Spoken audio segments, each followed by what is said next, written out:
We are live now. Hi, this is the um, my name is Josh Brister, and I'm here with freed thinker Tyler Villa, my one of my friends, and we're just going to be discussing Christian philosophy and various arguments against naturalism, against the various arguments for for atheism. Like, how would we present a case?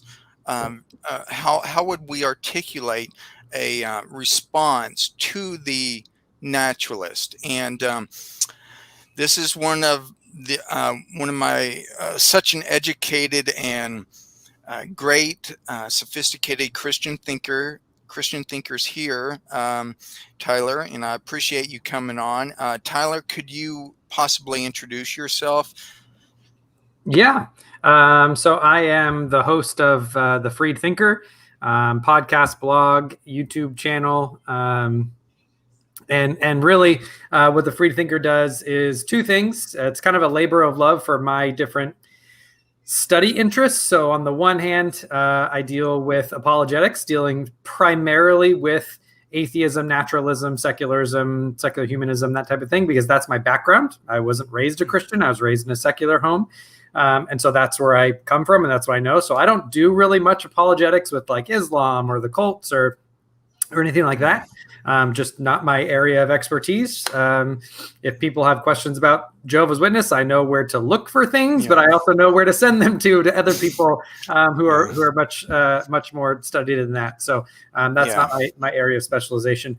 And then also on the other hand, blending that with my love of biblical and systematic theology, and specifically from within the Reformed tradition. And so going through a lot of what I studied in my undergraduate degree at Biblical Studies at Moody Bible Institute, the name you can trust. That's the catch days. And also now as a student, kind of a student on pause with COVID and everything. I haven't taken class about a year, so I'm starting to feel weird saying I'm a student there. Technically a student, and when I can afford to start taking classes again at Reformed Theological Seminary for my master's in biblical studies there. But as I'm studying different my courses and doing research projects, and then also side research projects. So I did a multi-year research project into the literary and theological backgrounds of Genesis 1. I've done different things on different views of baptism within Reformed tradition, on the historicity and the facts around the Servetus affair, dealing with John Calvin and that whole event. Yeah. And so I have side research projects in there as well, kind of in and around Christian theology and history. And so I've segmented that aspect of it to the podcast for the most part, and then the apologetics and dealing with naturalism mostly on the YouTube channel, which you've been a guest on with me before. Yeah. So that's what I do. Yeah, it's really a great channel. I recommend anybody to go there just to hear about great teaching, articulation of a Christian viewpoint and how it interacts with secular culture. I've been kind of following your Facebook page. You put out some great content. We may not always agree on everything. Two Christians don't agree on everything, but we agree on so much. And one thing we agree on definitely is that naturalism is false. Is false, and I think there are good arguments to show that naturalism is false. And by the way, not anybody we can't be an expert on everything. Excuse me. And so I think when we don't know the answer, I think it's great to give resources or books where people can find out information. So yeah, I don't have much knowledge on the cults either. I do know. I used to watch or listen to the Hank Hanegraaff show, and Walter Martin. I have his book, The Kingdom of the Cults, but I'm not an expert on it. But that's a great thing to to look into also. I used to listen to Hank Hanegraaff the Bible answer man all the time until it started turning into like one long infomercial for luminosity or I think that's what it's called, or something like that. It started because it needed to generate ad sales for itself to keep itself going. But it turned out for like an hour episode, like half of it started to be like advertising for things. I was like, yeah, listening to it. Yeah, So he was a great resource. He's gone Eastern Orthodox now, but he's a very, very insightful Christian. Yeah. And I think we can glean information from various perspectives on the Christian understanding, and get arguments against like a common, not enemy, well, a common ideology like secularism or materialism. So anyway, thank you so much for being on. Absolutely. And yeah, I guess we should start discussing. If I say to you naturalism, how would you define the word or the concept or whatever? How would you define naturalism? Yeah, so naturalism is actually kind of an umbrella term. There's some different types of naturalism and I think that's important to point out. A lot of times Christians will make some pretty big gaffes when they're trying to deal with naturalism, because they'll assume all naturalism is the same. So there's things like methodological naturalism, philosophical naturalism, and then kind of a hard materialistic naturalism. And those are going to be very different things. And even in philosophical naturalism, there's going to be kind of a hard philosophical naturalism and a soft philosophical naturalism. So there's going to be a variety. So it's hard to give it one definition. I think what you and I want to talk about is philosophical naturalism, right? We don't really want to focus on methodological naturalism, which is really kind of the scientific method where we assume natural causation, and we're not looking for other types of causation when we're exploring the natural world. And there's some things to be said for and against that, but that's usually not the area that we're disagreeing with. What we're probably wanting to talk about is really in the realm of philosophical naturalism. And primarily that's going to look something along the lines of what Carl Sagan in his show Cosmos said, the cosmos is all there is, was, or ever will be. And it's this view that the self-contained system of the natural cosmos now kind of expanded to the multiverse, whatever we mean by the natural world.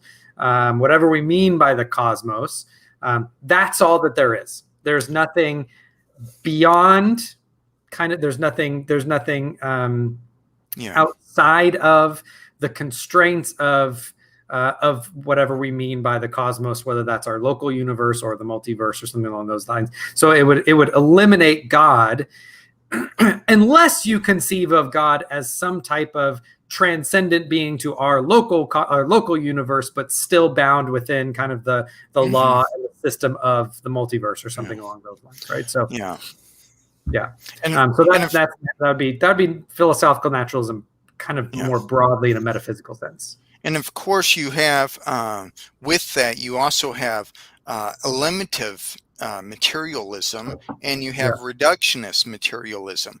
The eliminative materialism says something like God talk is useless, or there's a correspondence to our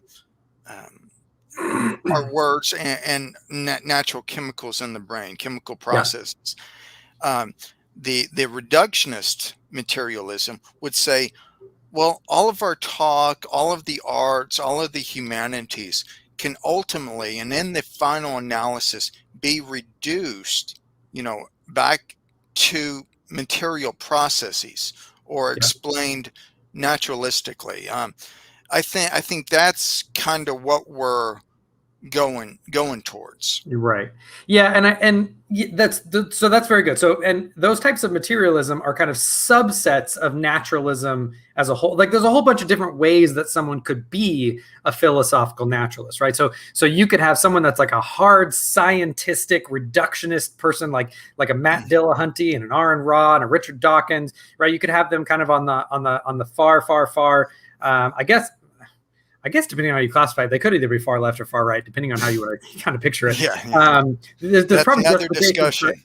for either way, not politically, but kind of on the Yeah. philosophical spectrum. But you could also go all the way to someone like you could go in the opposite direction, like people like Graham Oppy, who really are going to say, well, really, my naturalism is epistemological for the most part, right? Mm-hmm. So I don't have any good defeaters for kind of naturalism, and I think that all the important questions are kind of just easily explained by natural things. Yeah. And so I kind of have this epistemic warrant, and I can appeal, not I, Oppie would say that Yeah. he can appeal to things like explanatory simplicity. He just has no need for that explanation. In order to, so he's going to be a much softer version of a naturalist. So you're going to have people like Graham Oppy and Michael Roos and Pigliucci and my friend Ben Watkins is I think going to be in more of that direction, right? So you have kind of these polar opposites, and a lot of times Christian apologists, what's that saying? If you're a hammer, everything looks like a nail, right? So they kind of treat all naturalists as if they're the Richard Dawkins, and they're really not. Now, I think there are kind of unified strategies that you can use to kind of go after all of them. Yeah. But we do have to understand that there are differences. Yeah. And I like to discuss, and I also did this when I dialogued with Oppie, that I brought up Thomas Reed and how we live through commonsensical practices and things we take for granted in everyday life, and when we reduce those common sense things we even in our language, even in the substructure of our language and thoughts and concepts, and when we reduce all that, it's really not the simpler explanation, but it's a far more complicated explanation. So I think there's ways to challenge the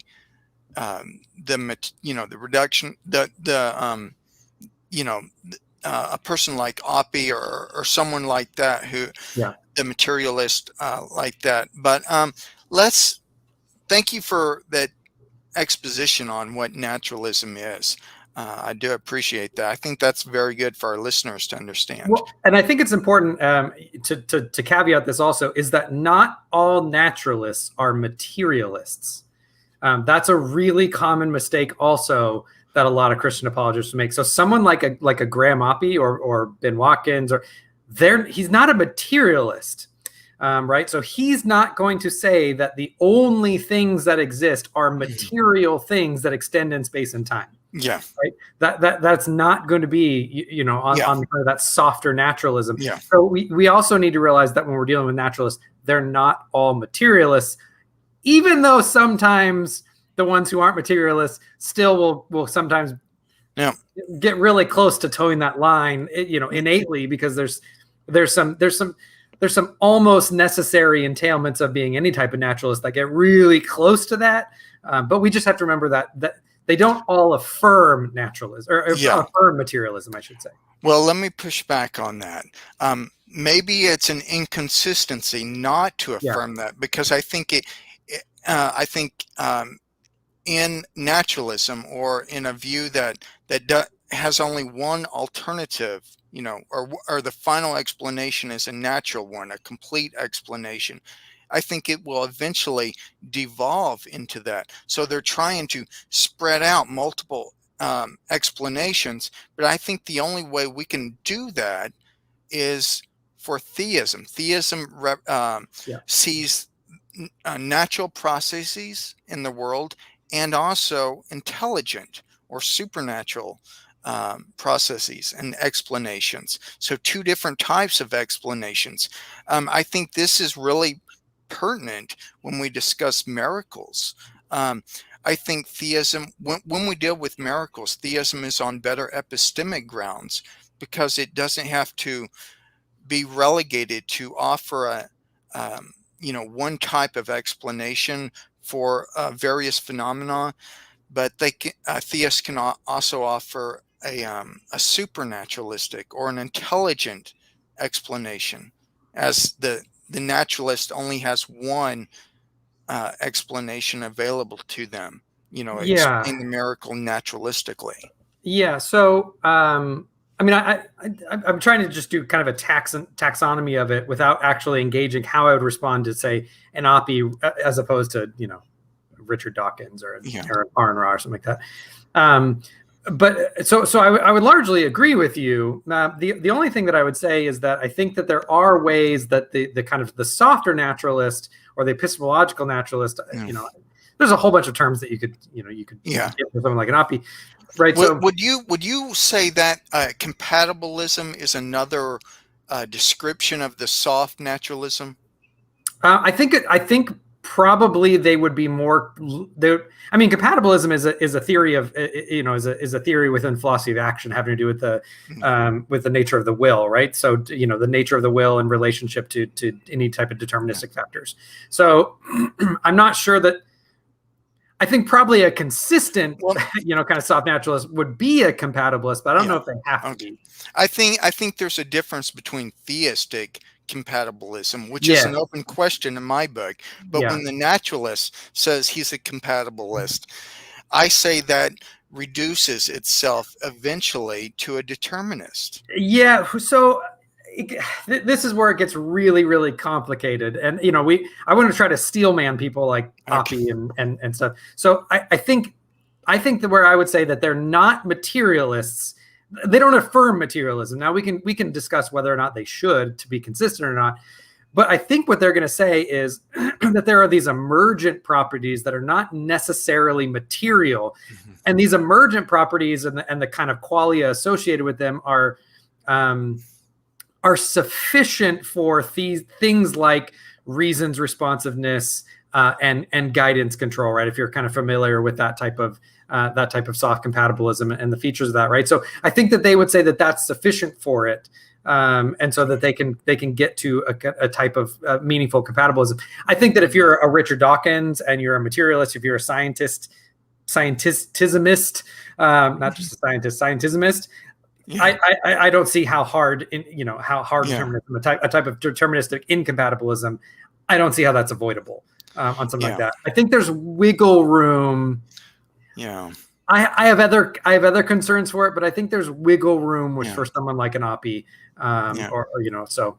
I've thought about it. I don't think there is wiggle room. I mean, this is just my opinion. I'm not, and it's fine to have different opinions, and I want to stress that to everybody listening. Christians can have little opinions on different things, and that's fine.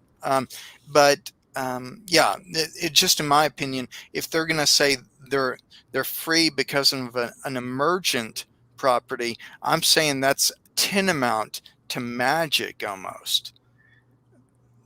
Well, I mean, I could play the atheist and continue to push back, but I think we can. I think so. Okay, that's just a small disagreement.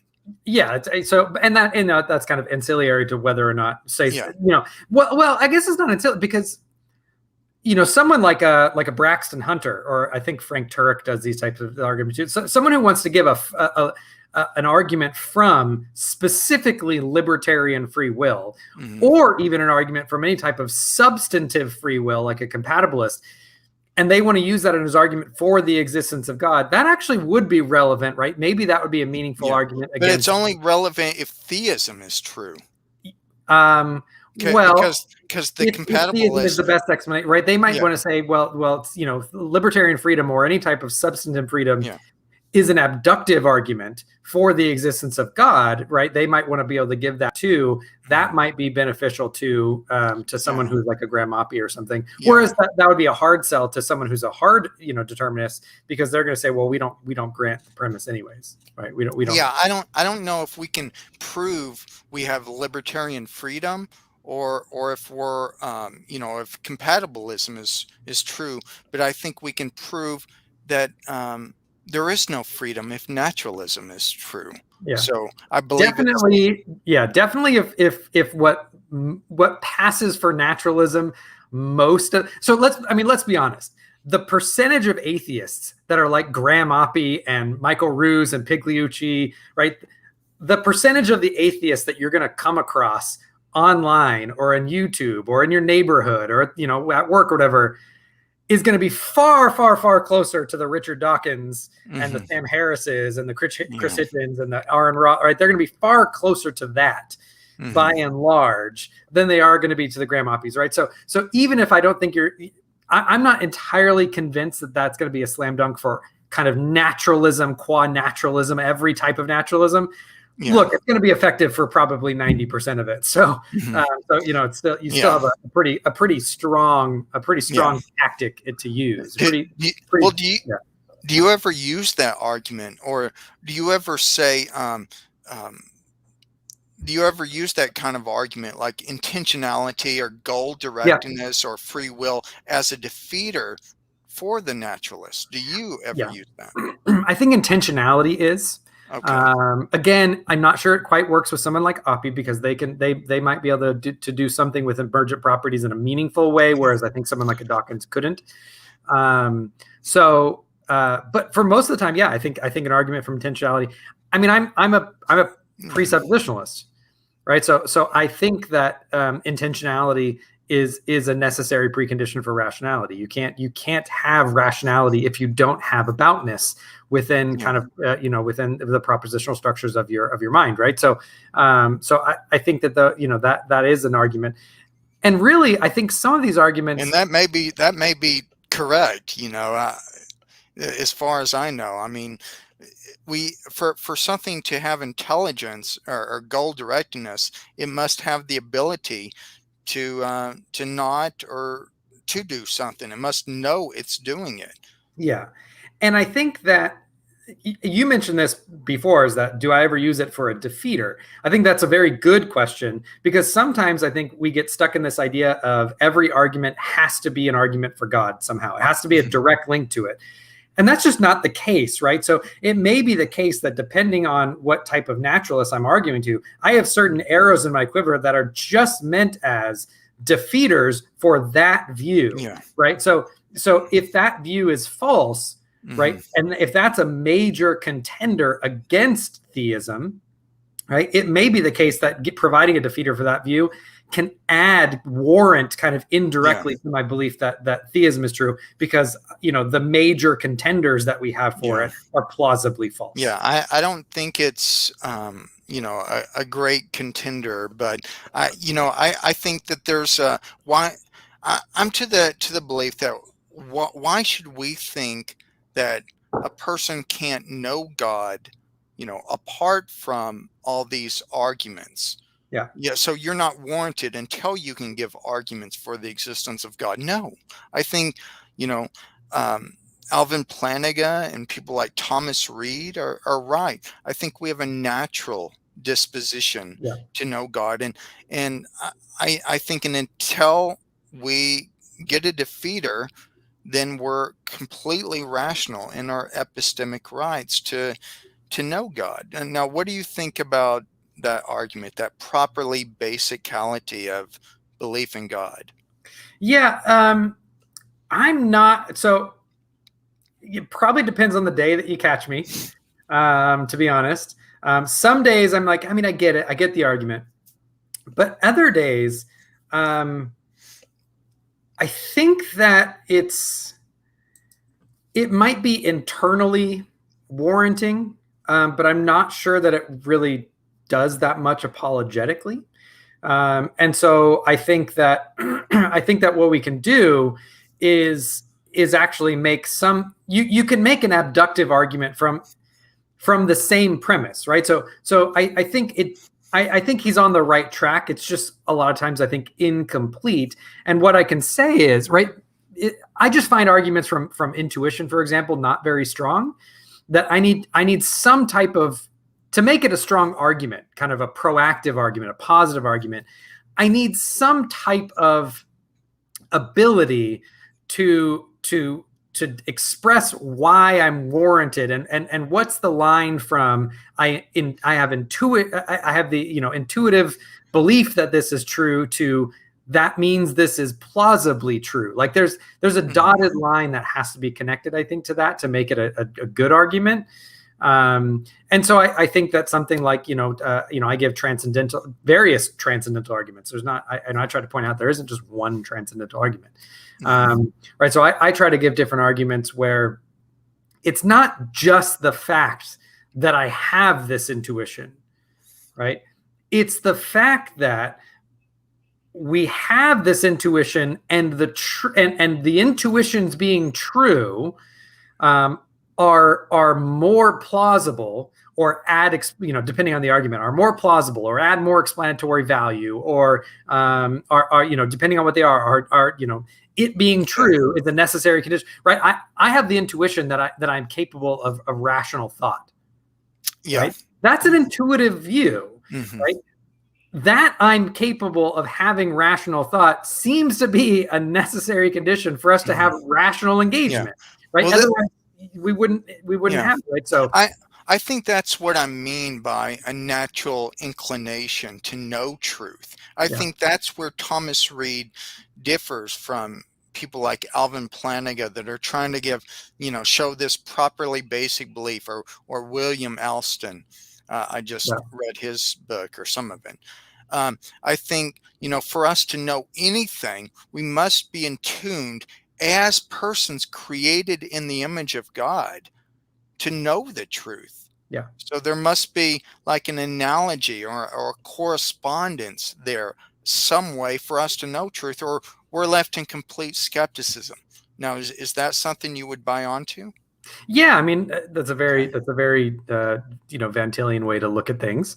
So and that's something I'm very. I just quoted to you. Well, Thomas Reid, he was a Scottish Presbyterian minister. Maybe not like the hardline Presbyterian ministers, but I think a lot of my argumentation comes out there. So I think probably that's why we're pretty close friends. Yeah, it's all the Presbyterian influence. So I think that's an important thing to point out. I mean, I think that I did my senior thesis under Kevin Zuber at Moody. He's now out here at the Master's Seminary on the noetic effects of sin.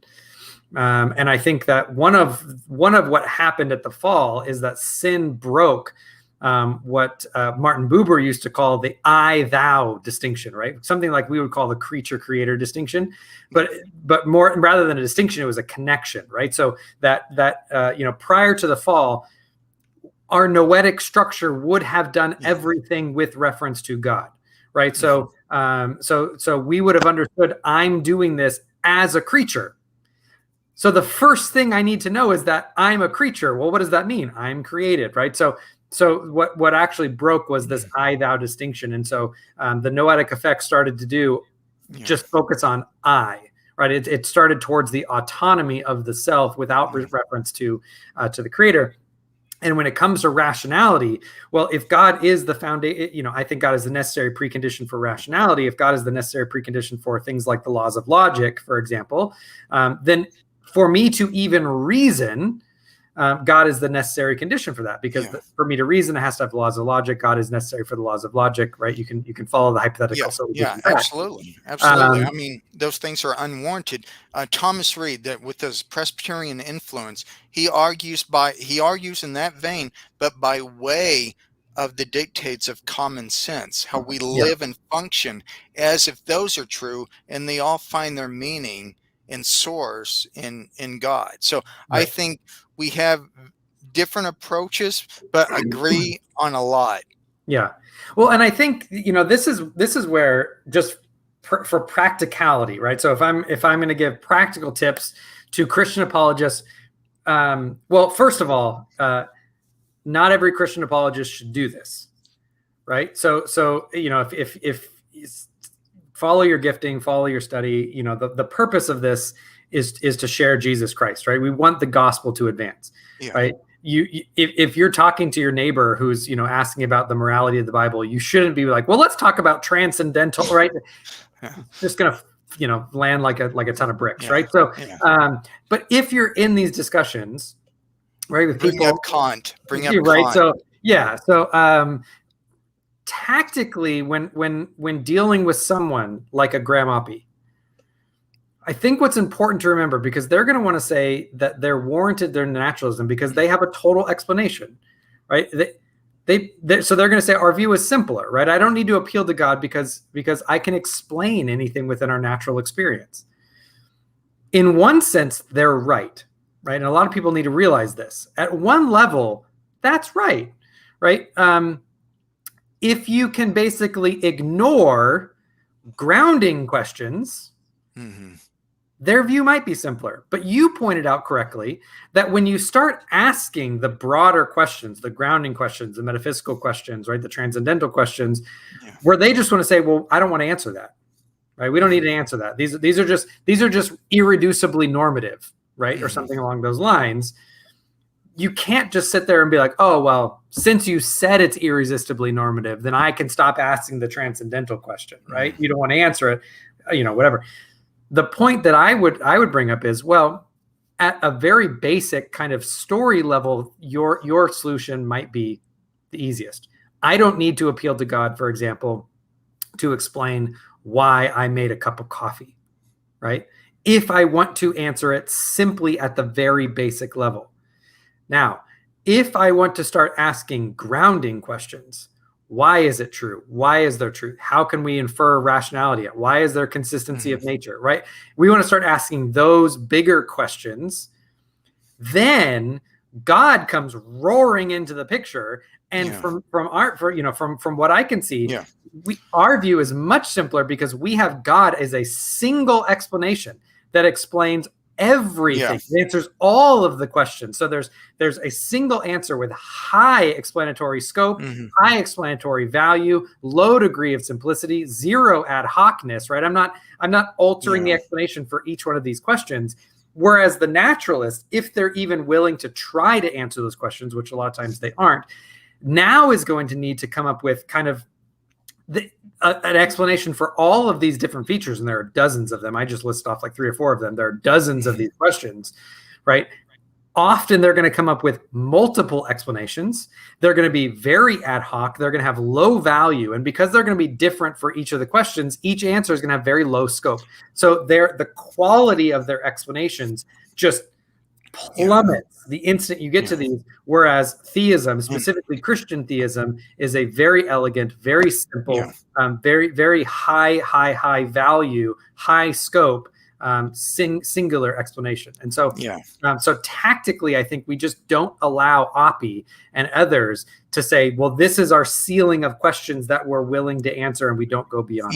They want to offer reasonable explanations for such and such or such and such phenomena, but when they go to the bare level, they'll say, well, the universe is simply a brute fact without explanation. So I don't see how anything after that could have a rational explanation. Is that kind of what you're saying?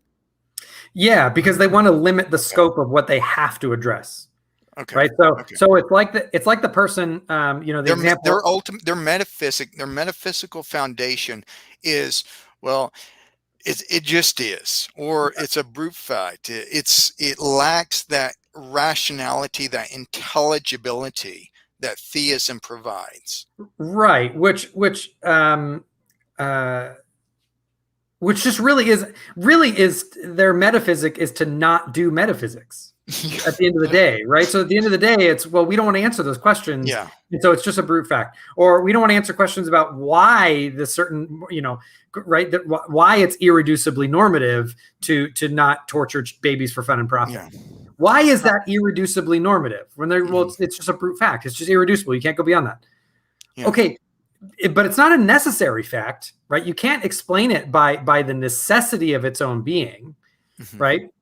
You can't explain it, by appeal to any other natural fact, right? So they cut their explanation, their explanatory resources off at the knees, and so they just don't want to go beyond that. And we're going to say, well, you have to give you have to be able to give an explanation, right? So I made a meme once, like the Lion King meme where it's like Simba and the dad. He's like, "What's that place, shadowy place over there?" And then you fill the answer. Right. So the shadowy place is warranted in justification for metaphysical grounding. And the naturalist is saying, never go there, son. Right. So there's a certain sense where they just say, well, we just don't want to go there. Yeah. And the interesting thing is they would never allow the theist to do that, right? They would never allow the theist to say, well, we have to give justification for and arguments for the necessity of the existence of God. We could never get away with saying, well, God's just a brute fact, right? And bruteness and necessity are two different things. Yeah, because necessity has rationality entwined in it. Brute fact is the lack of any intelligibility or rationality. Right. So it seems to me that any subsequent explanation or reasoning would simply be, where is it deriving its reasonableness from? It's complete magic, it seems to me. Now, is this the reason argument, that the argument from reason that you often provide? Because I really like it. So it's similar. So the argument that I normally give is, so I'm broadly within the presuppositionalist camp. Although I normally joke and say I'm kind of like the crazy ant that they keep up in the attic, because I'm not entirely. I am philosophically presuppositionalist. Methodologically, I'm kind of much more pragmatic when it comes to methodology. But philosophically, I'm presuppositional. So I would say that I give a transcendental argument from the transcendental facts of reality. Right. So there's a transcendental argument that seeks to go right to God. And I'm gonna give kind of a moderated argument where I say, okay, well, and you can do it deductively or abductively, I think. And I presented both in my debate with Matt Dillahunty. And that is that there are certain transcendental facts of reality. There are things that have to exist transcendentally, not, just for the audience, not transcendent. One second. Let me just say, this broadcast is being brought to you by Pepsi. This is the taste of a new generation. No, I'm glad you're drinking Pepsi, because I like Pepsi better than Coke. But I gave up soda a few years ago and haven't looked back really. So I also, with my mug, I realized I'm probably flagging you for some type of something. If you ever get monetized, you're gonna have to edit this video. What was I going to say? So all of us Christians will at some point. Yeah, there's a deductive version and an abductive version of the argument, but the deductive version basically is transcendental facts of reality. If God did not exist, there would not be transcendental facts of reality. There are transcendental facts of reality, therefore God exists. Right? A transcendental fact of reality, again, what I was trying to explain for those who aren't familiar with terms, is not the same as something that is transcendent. Right? Transcendent, we mean something kind of transcends, it's beyond, spiritual, God, whatever. Transcendental is a philosophical term for something that is a necessary precondition for something else. In this case, a transcendental fact specifically referring to something that's a necessary precondition for rationality, right? And there are lots of them. Laws of logic are the common one that we give. That's just one, though, right? There has to be a uniformity of nature, right? So we have to have this expectation that the past is going to be the future is going to be like the past. There has to be a normativity within the laws of nature, so consistency, right? There has to be persons, there has to be minds, there has to be objectivity, there has to be, there has to be, a uniformity and a distinction between the one and the many. Right. So a lot of people undervalue the role of the one and the many in philosophical constructs, but it has to be there, right? You have to have this distinction, but unity of the one and the many. Otherwise, you're going to have a hard time going from universals to individuals, right? So you have all of these things, right? And the question is, how do you have all these things? On a naturalistic worldview, on a closed system, how do you have it? Because some of these things are true about the entire system, right? You cannot appeal to the system to explain them, right? So, for example, the one and the many, you cannot appeal to the system, the cosmos, to explain the one and the many, because that has to be true for the cosmos to be understandable, right? So you have these transcendental facts that have to be in place in order for there to be intelligibility about the system itself. And so you can't appeal to the closed system itself. It's like trying to explain, there's almost like this solipsistic problem Yeah. where they can't appeal to the system itself because we're asking questions about the system, Hmm. and about what controls and regulates the system and why the system is what it is. And for the naturalist, unless they want to be a kind of weird necessitarian where they think that this world is the necessary, nothing Yeah. about this world could be any different, it has to be this way, unless they want to be Yeah. committed to that, they can't appeal to the necessity of the system. Yeah, and I don't see what possible argument could warrant a necessitarian Yeah. type, or what? How could you? Because if you can even think rationally, you can think that it didn't have to be this way, right? Right. So, Yeah. yeah, Yeah, and so I think the common argument that we would give then, well, I mean, we'd have to obviously bear out some of the principled arguments for it, but whether God would be the best explanation for it yeah, or the only explanation for it, and the naturalist would have to give alternative explanations. Now, we've already said people like Oppie and stuff that says, well, we don't want to have to explain those kind of things. Okay, well, that's just not bearing your burden of burden of hmm, justification. Then I would just say, okay, well, then I don't have to give your position any serious consideration because you've yeah, given no justification for it yeah, as an explanation. yeah, So if you're gonna just dismiss the questions, then I can dismiss your position, yeah, right? Because you're just refusing to give justification for it. hmm, So we can say, well, what then are the possible explanations, right? So people like Nagel are going to give some type of Platonic explanation for it, hmm, right? And here I'm going to draw on someone like William Lane Craig and say, okay, well, there's a certain level where when it comes to a Platonic explanation, right, of forms or whatever, I yeah, just I don't even know what that means, right? So what does it mean that the yeah. law of non-contradiction just exists? Yeah, I know. Like as a concrete object, um, I don't know. yeah, I mean, all these things existing, there would be like an infinity of infinities of Platonic objects existing along with God.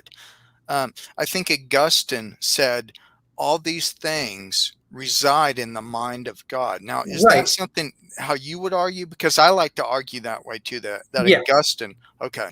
Yeah. So I would say, well, I understand what it means. William and Craig gives the example of justice. He says, I don't know what it means to say justice exists. I Mhm. know what it means to say an act is just. I know what it means to say a person is just. And so we can ground justice in God because I know what it means to say God is just. That's a meaningful concept that justice resides in a person, right? I know what it means to say that the laws of logic, which are really principles of true thought, I know what that means to say those reside in the mind of God, or they are reflections of the structure of the mind of God, or however you want to cash that out. I know what it means to say that these things are propositions, or they Mhm. reflect intentional states within the mind of God. Yeah, That I understand. I don't know what it means to say that justice or the law of logic yeah, or greenness, or personness exist as these abstract, causally effete, yeah. you They know, can't cause anything. They're inert, and I don't see yeah, why anyone would. And also, it seems, Occam's razor says not to multiply causes beyond necessity. So maybe we should put them in a mind rather than an infinity of Platonic objects right, that are, causally effete. I really like Craig's exposition of the Platonism, or the Platonic, objects. I think yeah, you're on. Now, the transcendentals. Would you? Because I have the transcendentals. Okay, the laws of logic. I have beauty, truth, and goodness. That for even the atheist to make a moral action, they participate, or to even condemn anything, they're judging it by some actions, or to say that something is better or worse than the other. They're comparing it in relation to those transcendentals: beauty, truth, or goodness. Would would you agree on that, or do you want to piggyback on that, or go a different direction? Yeah, I mean, I think those are kind of like their ultimate categories. I think there are more transcendentals than that. Um, and again, as you pointed out, they would need almost an infinite number of explanations, Mm-hmm. right? So um, that just how is that a simpler explanation? How is that Yeah. less ad hoc? How does that have more explanatory scope, right? So when we're talking about a burden of justification, I would say, well, I think that a strong burden of a strong justification for my view is that I have a single explanation that has Mm-hmm. high scope, high value, low ad hoc, right? All these types of things that give an explanation for it. So, Yeah. and I think that's gonna undermine naturalism. Now, this is where the presupposition come out and be like, well, how is that different than classical theism, right? You're doing a two-step approach, you're Mm-hmm. not doing a one-step approach right to Jesus, right to Jesus. And I'm going to say, well, I just think that when you're describing the type of God that can ground that type of thing, when we're talking about, Mm-hmm. it just is the God of Christianity, right? Because Yeah. you need the one and the many, right? How does God ground the one and the many? Well, the Trinity does that, Mm-hmm. right. So yeah, I mean, I just think that it doesn't have to be such a straight line in order for some of these justifications to work. Here's another argument that I have. Let me run this by you, see what you think. I really haven't made it in a deductive form. I could very easily do that, but our words our words and sentences and communication, however we're conversing with anybody or at any time, we have a purpose. Yeah, We're trying to get a point across. Um, our words and sentences and utterances carry with them um, intentionality or um, intelligibility. To ground intelligibility, again, you need an explanation. So even if the atheist can talk or converse with you, they've given an argument for the existence of God yeah. from via intelligibility.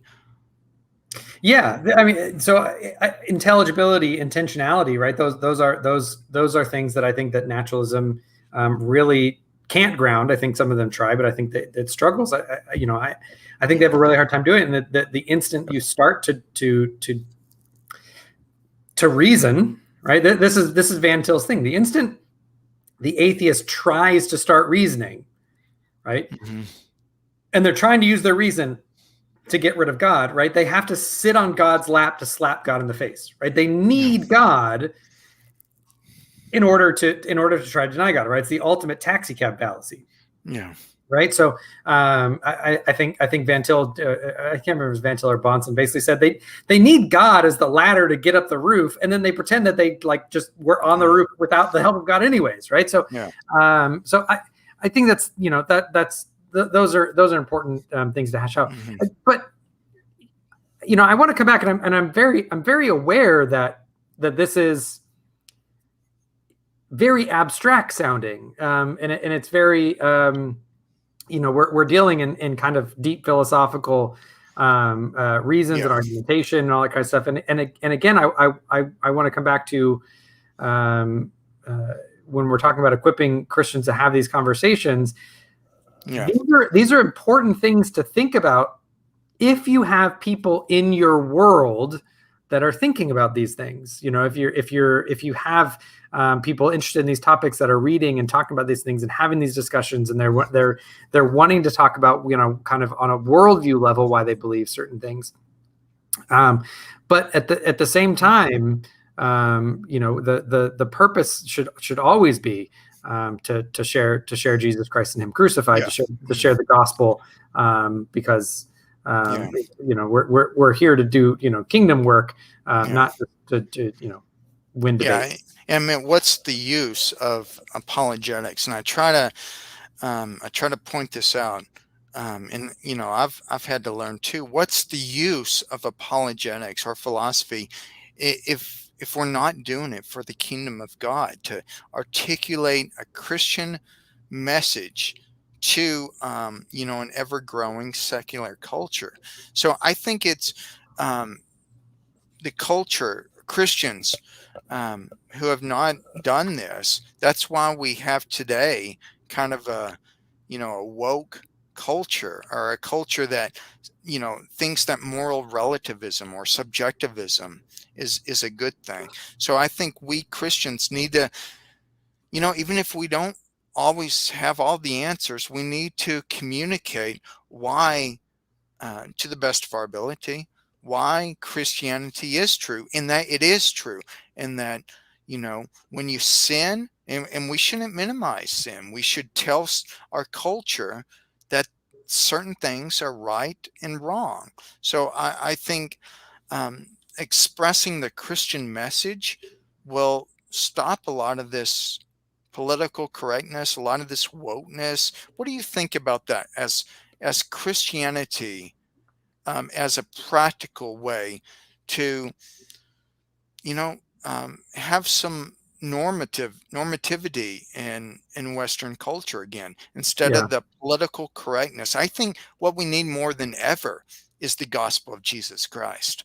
Right. Yeah, I think, and this is getting away from philosophical apologetics and into kind of social commentary. Yeah. Well, I Um, think it's important it when is. we discuss this, because I think Christianity provides a worldview model of community. Let's just talk about community, rather than the Enlightenment idea of an isolated, autonomous individual. But Christianity pictures a community of people living together, treating others the way they themselves would like to be treated. So Yeah. how do you think the Yeah. Christian versus the atheist, or scientism understanding of community and of the person um, has a practical impact on daily life? Yeah. I think that I have a lot of thoughts on this because coming from outside the church, right? I didn't grow up in the church. There are a lot of parts of Western Christendom which are just weird, and they're very much tied to what was called the culture wars, especially here in the West, and because the church engaged in culture wars, it kind of painted itself into certain corners politically and philosophically, and it committed itself to certain positions because of it, to maintain a certain stance having to do with culture wars. So the way that I look at it is the culture wars they're just tactically a failure, because basically the church tried to go in and say, you have to eat this exact bread, you have to eat it, and we're going to try to force it down your throat, Mhm. rather than really what the Christian vision of how the kingdom advances, which is by leavening the bread, in a much more subversive way, not subversive like in the bad way, but subversive in changing the culture by spreading the gospel, by sharing about Jesus Christ, by sharing about Him crucified, by loving your neighbor as yourself, Changing a person's heart, by changing right? the person's heart, right? Yeah. So what I think that what the church did was to draw kind of, maybe it's a little bit crass of analogy, but the church tried to change culture like a Pharisee would. They tried to change the outside decor, and make it look Christian and act Christian, and you have to act like a Christian society, Yeah. rather than the gospel way, which is, look, I mean, not that I don't care about how you act, but we're going to go after the heart. We're going to go after the intentions. We're going to Mhm. go out. We're going to go after trying to purify Yeah. the spring at the source. Yeah. And I think if that happens, you'll see a change in this. But I think a lot of Christians are still stuck in this when it comes to things like wokeness and critical race theory and all this kind of stuff. They're still reverting to the tactics of the culture war, which I think just was an abject failure. And I'm seeing it still be an abject failure. We are still fighting on kind of this superficial front where we're trying to say, you better act Christian. I don't care what your heart is actually like. You better act Christian, and you Yeah. better Yeah. live like a Christian because I said so, right? Well, Rather than trying to actually, that's why I like. I don't know if Do you know? Have you read any of Francis Schaeffer's Yes. books? Yep. Yeah, I really like his apologetic style. Yeah. I think we have a lot in common, Tyler. Yeah, Uh, I think that my view on the culture wars and my view on apologetics really as as in service to evangelism and the role of evangelism in engaging culture rather than that's very Schaefferian. yeah, I when I was a young Christian, I read quite a bit of Schaeffer, and so I think that really was formative in yeah, my early years.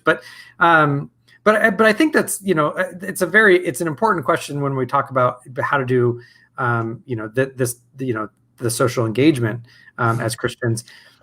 Well, I think Um, it's good to show them, the moral failures, how a person cannot live as if God does not exist. Their life will be totally in ruins if they consistently live as though God does not exist. Um, and I think that was one of Schaeffer's. It wasn't like a positive argument for the existence of God, but it was a critique of the atheistic worldview, and yeah, that the atheist borrows from a two-story, house, if you want to say that.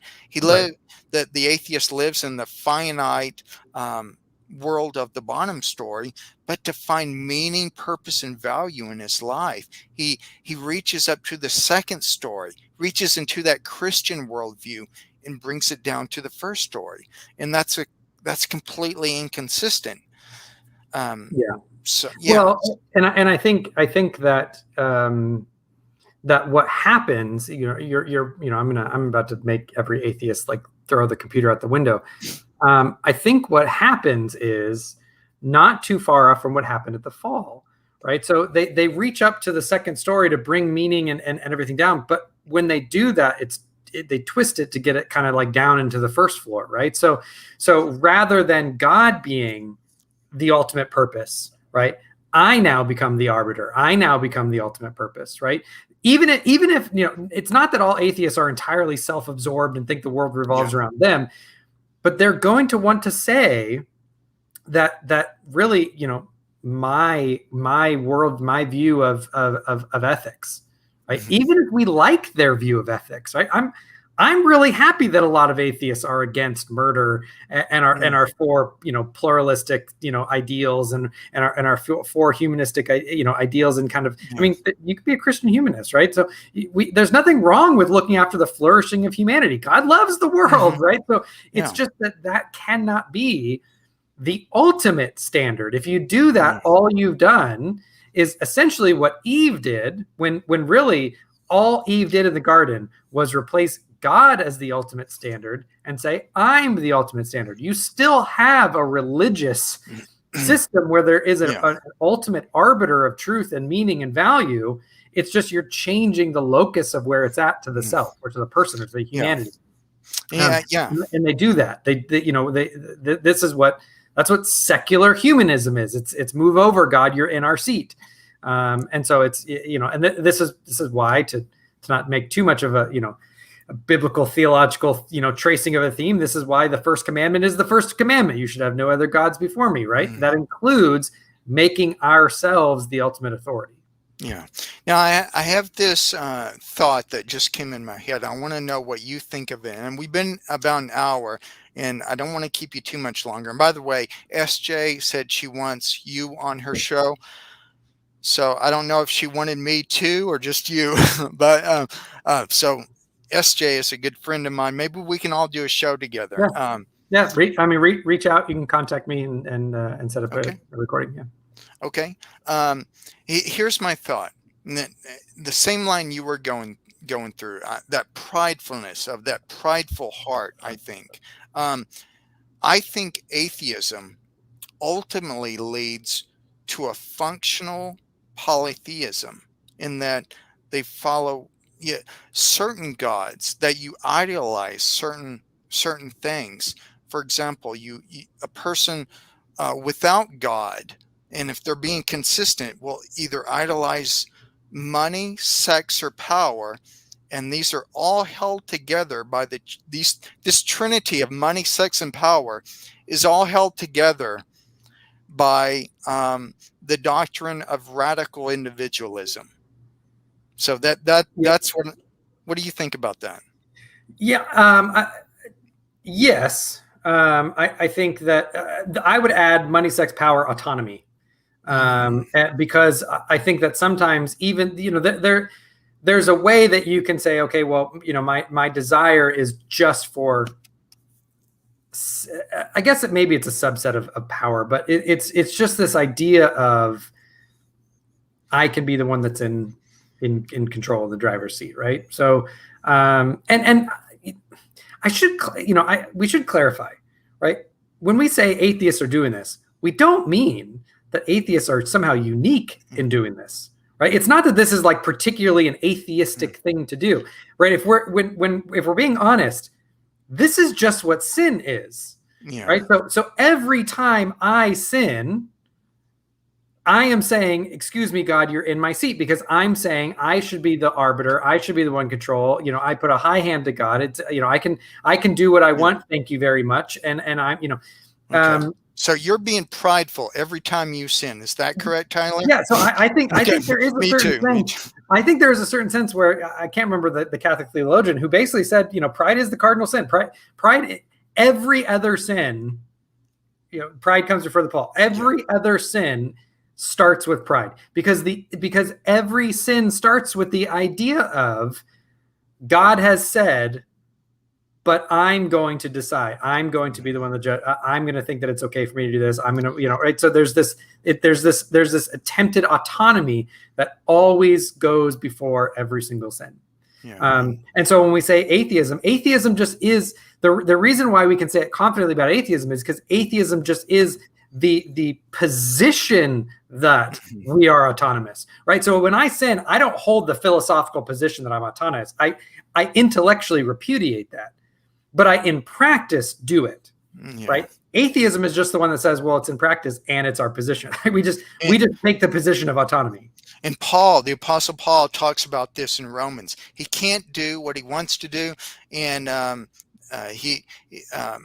forgot how the whole thing goes. It's in Romans. He can't do what he wants to do, and what he wants to do, he can't do. And there's something right there keeping. And I think for us to say, well, sin doesn't exist, I think that is so prideful. Call it what you will, but there's something in us, in all of us, that keeps us from doing what we know. We know intuitively what we should and shouldn't do. It just seems to me that the more we try to explain, get rid of God, the more God keeps coming back. Yeah. And this is where people like Van Til and Bonson and the presuppositionalists are going to say, look, no one's neutral, right? God has said that this is sin and that that it's sin, right? So Romans has made it very clear that God has made himself known and that his moral law is known. When the atheist says, well, I don't know that, right? Or I don't believe that there's a judge, or whatever it is, that's not a neutral position to take, right? That's a denial of the authority of God. Even if you want to say, well, I want to remain agnostic. I don't really want to know. I don't really know. God has said, no, you do know that. And so when you just say playing I don't word games, so when you think you don't know, you're saying I am taking the position that what God has claimed is wrong, right? So there's no such thing as a neutral position on these things. Yeah. And I think that and we're about to go, but I think that's something we all need to understand. We all have philosophical biases and cognitive biases, and also the noetic effects of sin. We all have that. And the humble approach is to us to step back and look how we got here. Look at these various arguments. Look at the argument from reason, and I think that's a powerful argument. The rationalistic argument, Gottfried Leibniz presents something similar to that. I think just really fast before we go, I think what's important for from to take away from presuppositional and kind of the types of arguments that I've argued here. I think what's important is that there's almost there's almost a parody of the typical kind of online atheist response where they say, well, I'll believe if there's evidence. I'll believe if there's evidence. I'll Yeah. believe if there's evidence, right?